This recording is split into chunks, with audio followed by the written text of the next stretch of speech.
From district icons to people whose longtime loyal service to the Plymouth Canton Community Schools made the district what it is today. These are the stories of the people of PCCS. It's My P-CCS Life on 88.1 The Park.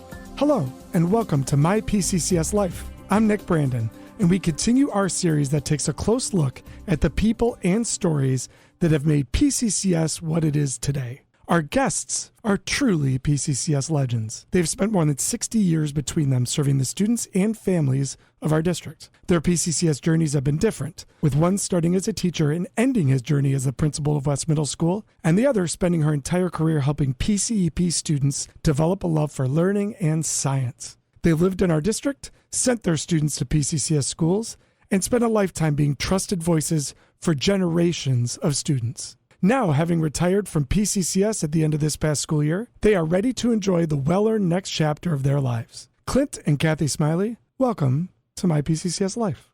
I think we should start in the most logical place, really the question that I think all My PCCS Life listeners would expect me to ask, and that is for Kathy. How have you put up with Clint Smiley so long? Well, you see why I really need to retire.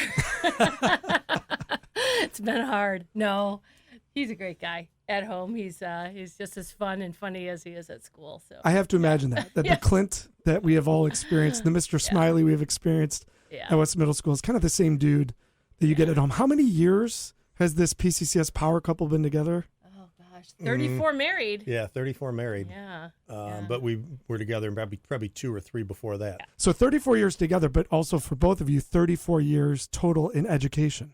Correct. So it all lines up. Yep. Yes. So, I think we should start from the beginning. But instead of your careers, let's just start at the beginning of you guys, the couple. How did you meet? Clint, how did you know Kathy was the one? How did this whole thing develop? So it's a funny story that I tell frequently, and Kathy hates it, but we were in 10th grade. High school for us started at Etzelford High School in Dearborn. And it started in 10th grade. It was only a 3-year high school. And in 10th grade, the first hour class, first moments in high school, we were in anthropology. Kathy doesn't even remember it. I do not But I remember looked across the room, and Kathy was there, and I said, man, that's the one. We didn't even really, we had a lot of classes together as freshmen. Kathy doesn't remember me at all, but I remember seeing her each and every day. Because my hair was so beautifully feathered. Yes, of course it was. And we ended up going out, I think, probably right after we graduated. So we weren't really a high school couple, but we started going out like when we were freshmen in college. So when you say that you knew she was the one, but then there's this delay, how does that work, Clint? Were you trying and just couldn't get her? No, I was not nearly cool enough for her. No trying. There was no trying. I couldn't even get in that inner circle. So I just had to bide my time on the side. I don't know. I don't even remember this guy in high school, which is kind of sad. He's such a memorable guy. Well, when I finally met him right before we graduated, I was like, who is this guy? He's like kind of funny. And he was funny. I'm a late bloomer, though. But So high school was not my time. Yeah, and his last name was Smiley. And our school wasn't that big. You would think I would know him, but no. It is one of the better last names we've had in the history of PCCS. Yeah, right? Especially Definitely. for teachers. Exactly, for teacher and for a principal. Yeah. Yes. Yeah. So tell me when the moment was when you were dating or whenever that was, when you both kind of realized you were heading to education, because that must have been something that bonded you, that brought you together, that brought let me shared Actually, let me not start. at all. But Well, let me start Okay. because my parents were both teachers. My dad taught 6th grade at Hague Elementary School in Dearborn for 35 years. My mom taught 3rd grade at Nowlin Elementary School for about 25 years. So they were both educators. I kind of knew it was for me. In dating Kathy, you can tell your part now. Yeah, but that was your plan from day Yeah, one. that was my plan from day one. Well, was to Clint be has always high had a school plan. teacher. I mean, the guy. Let's be honest. This He guy probably had that plan since he was 5 years old. exactly. Yeah. Yeah. So And my plan was I actually went to Michigan Tech for a couple of years with his best friends. And that's how he and I started really to know each other. And so I was going to be an engineer. I was going to be a biomedical engineer. I, have no idea what I was going to do with that. But that was my plan. So I had all this math and all this science already done. And he and I started, talking like, oh, maybe we should get married. Maybe we should get engaged. That type of early relationship kind of, or later relationship talk. And he starts talking about how he's going to be a teacher. And I'm like, well, I'm going to be an engineer. So I guess I'll be working like all the time and all summer long, and you're going to be where? At your mom's cottage or whatever. So I just started thinking maybe I should be a teacher. With all my math and science, I just went straight in for math teacher. And you know what? best decision ever made. It must have been, because I do think there's a challenge when one part of the couple has that schedule and the other doesn't. You guys both kind of went through it together, which would bring me to a very common theme on this show is the early days as a teacher. And we all know this, those first couple years. What do you guys remember about that experience? We even student taught together. So we went through everything together, the whole 9 yards. Well, I remember getting out of the weekends. We both went to U of M Dearborn. I remember getting out of school, really wanting a job and thinking that I was like all that in a bag of chips, and had a few interviews but didn't get any jobs. And so I ended up subbing for the whole year. And I was initially really ticked off about that. But it turned out to be one of the better things. They always say like life happens for a reason. And when you sub, you gain so much experience because you're in 180 classrooms. Every day, all year, you're in different classrooms, seeing how different people set their room up, seeing different classroom management techniques and trying that different stuff. It ended up being a really good thing for my teaching ability,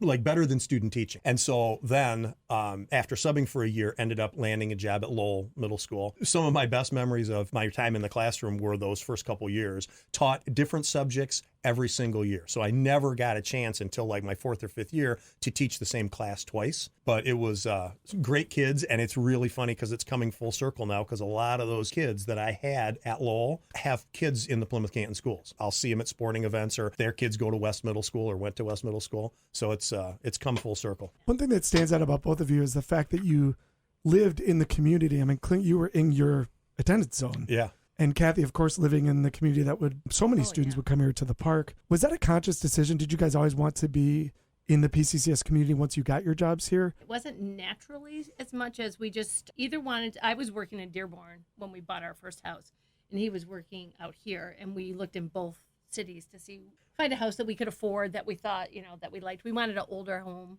And there was a teacher that was instrumental in that too. Her name was Karen Tripopple, and she was kind of like my mentor at Lowell Middle School. And she lived like 2 blocks away from where we ended up buying our house. And she was like, "You've got to live in downtown Plymouth. It'll be awesome. We'll be neighbors. It'll be great. You'll love it." And she ended up, like, I don't know if she found the house that was for sale, but at least would point things out when they were for sale that got us interested in that neighborhood. And then when I was working at Lowell, I wasn't in that neighborhood, right? So I would, I was in the district, but I wouldn't run into kids all the time. But then moving to West, I always joke that it takes me like 3 hours to cut the lawn, because I'd get stopped by 10 kids on bikes and 5 parents in cars who wanted to talk about West Middle School. But I loved it. I did too. Yeah. I would highly recommend it. And there's some people, like, I have a teacher at West that works in Fraser, and she would always joke like, "Oh, I wouldn't want to be I want to go and be away from the people." And there's some logic to that, but for us, it worked out really well. I really liked it. There was really good benefits. And then it was, strange enough, one of my students moved into the house directly across the street from us. Oh, really? Yeah, and that's happened to us, way too often, that, we end up being friends or neighbors or colleagues with old students, but it's always been nice to bump into them. Both of your PCCS paths stand out because for the amount of years that you're both in the district, very few buildings. You didn't skip around a lot. I mean, Kathy, you did, all you knew was Salem High School. And for you, Clint, starting from Lowell, which a lot of listeners might be saying, what the heck is Lowell? So you can explain really quickly what Lowell was. Yeah, so Lowell was we were always like the odd child of the district, because Lowell was a middle school that was leased by Plymouth Canton from Livonia Public Schools and then located in Westland. So yeah, I initially started as a teacher at Lowell and then ended up coming back as the assistant principal for a while at Lowell. But then you were at Canton High School in between? Yeah, I think a lot of people wouldn't realize that you were at the park for something. Yeah, I got laid. I taught at Lowell for 2 years, and then I got laid off, and I was at Canton High School for 3 years. Because when I got called back from layoff, that's where I was needed, was at Canton High School.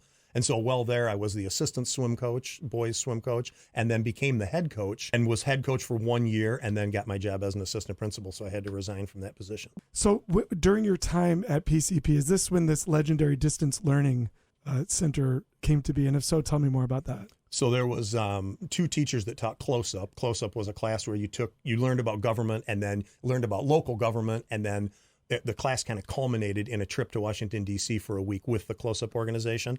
And the 2 teachers that I was working with were Mike McCauley and Bill Gretzinger One was at Salem, one was at Canton, and they kind of took me under their wing as it was me and a guy named Al Sudia were the other two teachers for Close Up, and they had just received a grant for a distance learning lab, but it was a big deal. It was back like when the internet was first starting. Like this was in like 1994. A lot of the stuff, like we had dial-up connections through AOL, with that nasty noise that's at the beginning of it. It was really cool. And the whole point of it was to have like political figures, be it your congressperson or your senator, be able to talk to the kids in the classroom. And we were able to pull that off pretty minimally. Like we had it was Lynn Rivers was the representative from here, and she was big into it. So we would talk to her like once a month. The vision was, we'll have Supreme Court justices and the vice president and people coming into our classrooms all the time. And it never really got to that. But it was really cool. It was cool. And innovative and pioneering, because look now. Yeah, absolutely. Absolutely. Now we have the technology to kind of bring that to life, but correct. You were doing it before it was easy to do it. Yes, it was no bargain. Kathy, during your time at the park, 28 years, what stands out to you the most about what was special about working at PCCS? The uniqueness of the students being able to have 3 schools that they have classes in, students from, 3 different rival football teams, baseball teams, volleyball teams, all in the same classroom, and the choices that they have for classes to take, not just the elective classes, but even the core classes. There's so many different choices that we're able to offer here. Special. So 28 years is a long time to do anything. Let alone you're sort of on the same floor of the same school. Did you ever think about not necessarily leaving PCCS, but, some people just want a fresh start, a fresh look. What kept you here for all 28 years at one building? Really good friends. Yeah. Made some really, really good friends up there in the science department on the 3rd floor, and the math department's up there too. We're all like-minded. Teaching chemistry, and I taught ChemCom, which was the most amazing course that we ever offered, and I still swear by that. You can change it up every year, add new findings.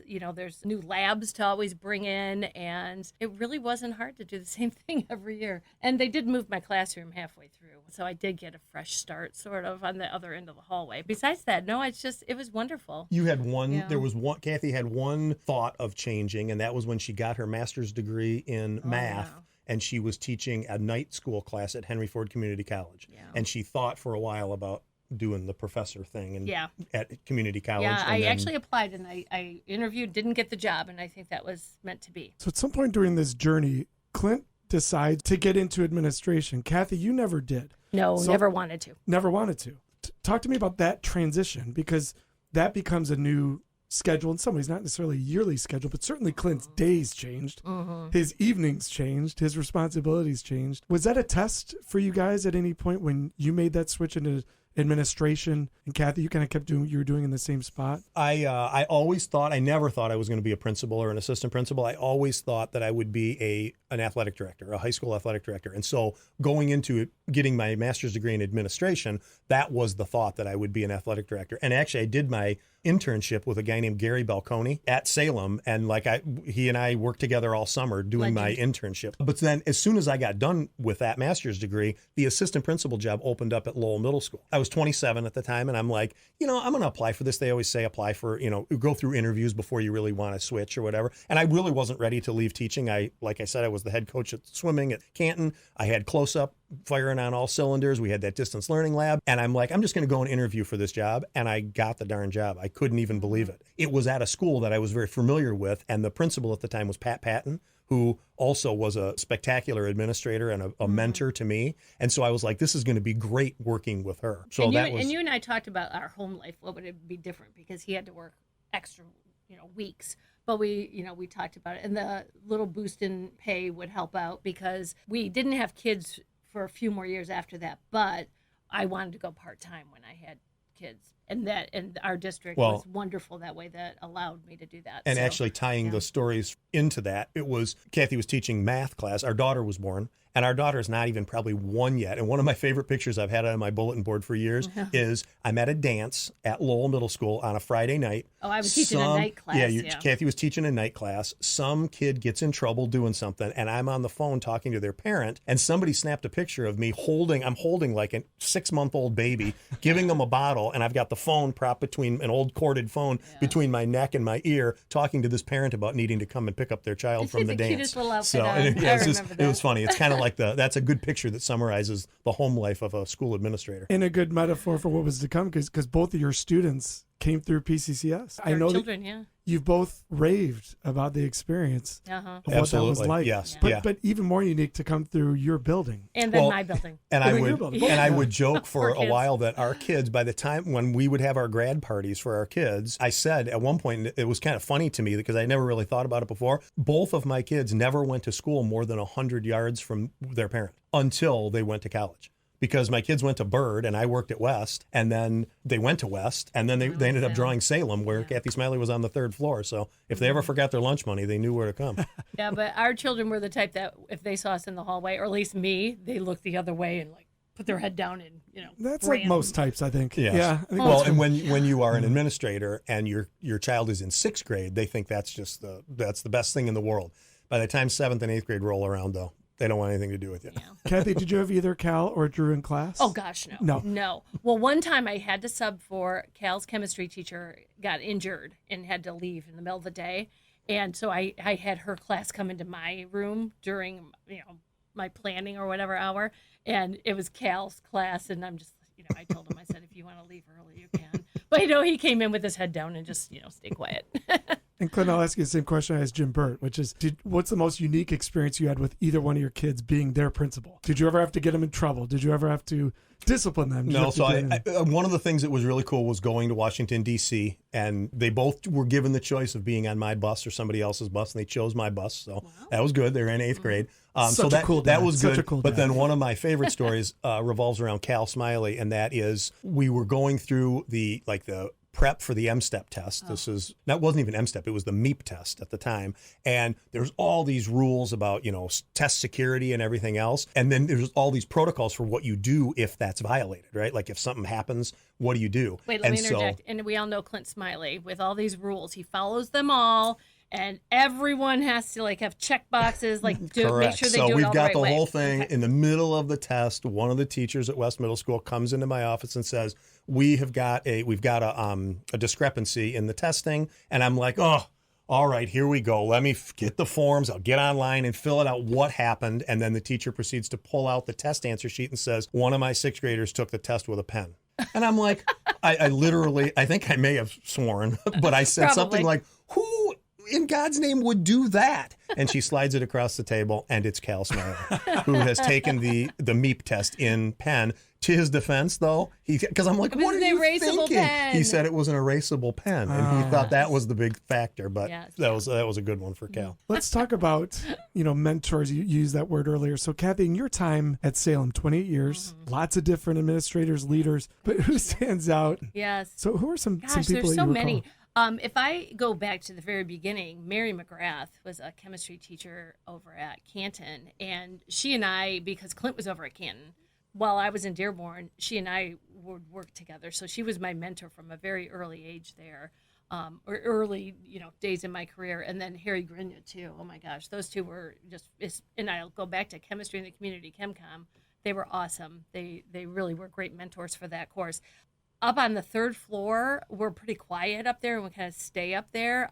Jay Blaylock was one of the teachers with us and then has become an administrator. So obviously we feel like we always had a friend in administration here at Salem. But over the years, gosh, there's been so many. And Clint, you and I share many things in common, one of which is we both worked for Rockla Victor. Oh, yes. Who, when you think about, everyone's going to associate you with West Middle School. I think your time at Lowell and Discovery was vital for just your development, your career, your connections, how you became known, and certainly for your connections to students. You're both incredible student-first leaders, but I just know firsthand your relationship with students was just so unique. I know Rock meant a lot to you. No one would have more amazing Rockla Victor stories than Oh you. man, I had a lot of Rockla Victor stories, and he was a great person to work for, because he would, and if you look at like the tree of Rock LaVictor administrators, there are a lot of current and former administrators in the Plymouth Canton schools and elsewhere who worked for Rock. And I think I've thought about this a lot, but one of the things that it really comes down to is you'd go to him and tell him some idea, some crazy idea, and he would let you do that idea. And if it went great, he'd be like, man, that was awesome. Like, write some notes down. Like, let's do that next year. That was great. And if it went poorly, he'd be like, you going to do that again? He'd never yell. He'd never get upset. He would just say, you're going to do that again? And then, I'd proceed to vent for an hour like, no way. And great for lines that I remember. Like, he and I were the co-middle school athletic directors for a long time. And one of the things he said to me one time, we would go out at 1 o'clock and look at the weather to see, like literally we would look at the forecast, but then we would also go outside to look at the sky before making a decision about that afternoon's events. And he looked at me one time, I wanted to have the event, but he was like, no, this is going to be dangerous. We can't do it. And I was arguing for the event to happen. And he looked at me, he goes, Smiley, I have never lost a student to a weather-related event, and I am not about to start now. And I find myself using that line all the time because it's comical, but it's good. It's good administration, right? Yeah, that is the most Rock LaVictor story ever, and it's never a good one. Never lost a student to a weather-related event. Yeah. Going back to your roles as parents, I'm curious as to the relationship between being a parent and an educator at the same time, and having colleagues and going to parent-teacher conferences and things like that. Yeah. Just what was that like? Well, the problem is our children really we didn't have to ever worry about who they had as a teacher. They were fending for themselves at a young age. Yeah. So, and didn't really need much interaction. And teachers at West would always get, so we lucked out. The day after conferences, they'd be like, why did you pick my room to come in? And I'm like, well, my daughter or my son is in your classroom. Mm-hmm. So, but one of the lines I always give to teachers before open house, like when they're prepping for their open house presentations, I'm like, I always wanted, when I was a teacher, I always wanted parents to leave open house thinking, man, I wish I had that guy for 7th grade English, or I wish I had that person for American history. My kids had the best teachers in the Plymouth Canton schools all the way through. And not because we picked them. Yeah, not because we picked them. To. They just had a spectacular school experience, K-12. And both of them are, my daughter's out of college and, doing great. And my son is actually going to be a teacher as well. He's at Grand Valley. He's going to student teach in the fall. So carrying on the Mr. Smiley legacy from my dad to me to him. That's fantastic. I didn't realize that. Yeah. That's cool. Yeah, no, we lucked out about that. Now let's go back to being a parent and a teacher, and your child is at home, like my daughter, for instance, asking me to help her with her, let's just say, physics or calculus. And my first thing I always said was, give me a piece of paper. Because I'm a math person, but I haven't taught that class in a long time. I need to do the math problem first before I can help you. She would get so mad at me because she just wanted me to just tell her the answer or help her write real fast. Give me a couple minutes first, Drew. I need to go through this. I'm not one of your students, is what she would always say, and run away. Clint, shifting to your time at West, I know one of the things that you were really known for was the Holocaust survivor assembly, for lack of a better word, or event, we'll just say, at West. I know every year that was a big deal. I spent enough time at West to know that had a real impact on students, and I think it was something that you took a lot of pride in, that was part of West. Yeah, and I've been fortunate to have hooked up with 2 Holocaust survivors who were always willing to find time in their schedule to come out and were actually really good at talking to middle school students. It was a thing because the 7th grade English teachers would do a unit on the Holocaust. And actually, they would read Diary of Anne Frank and a couple other Holocaust novels as part of a unit. But then what they discovered was you can't just dive right into a book about the Holocaust. You have to have a whole bunch of prior knowledge. So that turned into like a 10-day pre-reading of these Holocaust books unit on Holocaust history. And as part of that, Nicole Hicks now, but Nicole Lurg at the time came to me and said, I'd be really interested in having a Holocaust survivor. And we found a great one who continued to come back year after year and talk about the kids. But even before that, at Lowell, I kind of knew the power of that experience because a guy named John Berger was an English teacher at Lowell and at Discovery and knew of a Holocaust survivor who came and spoke to the kids. And it was powerful then. But you cannot just... One of the things I've learned about stuff like this is you cannot just throw kids into an experience like that. You have to give them the background. We wouldn't kick off with the speaker. We would end the historical unit with that speaker. So the kids had a whole bunch of background about that situation and treated it with the reverence or the respect that it needs to be treated with. Yeah. And even I still remember reading Diary of Anne Frank as a young child. probably a middle schooler, not a young child. And it's just it's one of those times in history that we cannot forget about.